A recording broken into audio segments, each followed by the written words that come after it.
തേങ്ങയും കുരുമുളകും ചേർന്ന സൂപ്പർ ചെമ്മീൻ വറവാണ് ഉണ്ടാക്കുന്നത്.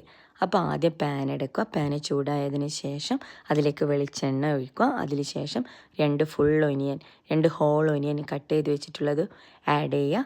അതിനുശേഷം അതിലേക്ക് കറി ലീവ്സ് ആഡ് ചെയ്ത് നന്നായിട്ട് മിക്സ് ചെയ്യുക. നല്ല ഒരു പച്ചമണം മാറുന്ന സമയത്ത് അതിലേക്ക് കുറച്ച് സോൾട്ട് ആഡ് ചെയ്യുക. എന്നിട്ട് നന്നായിട്ട് ഇളക്കി കൊടുക്കുക. ദെൻ അതിലേക്ക് കുറച്ച് 1 ടീസ്പൂൺ എരിവിനനുസരിച്ച് കുരുമുളക് പൊടി ആഡ് ചെയ്ത് കൊടുക്കുക. എന്നിട്ട് വീണ്ടും നന്നായിട്ട് മിക്സ് ചെയ്ത് കൊടുക്കുക.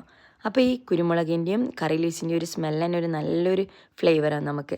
അപ്പോൾ അതിലേക്ക് വീണ്ടും കുറച്ച് ഒരു ഇത്തിരി കുറച്ച് മഞ്ഞൾ പൊടി ആഡ് ചെയ്ത് കൊടുക്കുക. എന്നിട്ട് അതിലേക്ക് നമ്മൾ ക്ലീൻ ചെയ്ത് വെച്ചിട്ടുള്ള പ്രോൺസും ആഡ് ചെയ്യുക. എന്നിട്ട് കുറച്ചും കൂടി നന്നായി അടച്ച് വെച്ച് കുക്ക് ചെയ്യരുത്, ഇളക്കിക്കൊണ്ടേയിരിക്കണം. അപ്പോൾ അതിലേക്ക് അത് കഴിഞ്ഞ് കുറച്ചൊന്ന് കുക്കായി വരുന്ന സമയത്ത് കുറച്ച് ചിരകിയ തേങ്ങ ഇട്ട് കൊടുക്കുക അത്യാവശ്യം. അപ്പോൾ ചെമ്മീൻ റോസ്റ്റ് റെഡിയാവും.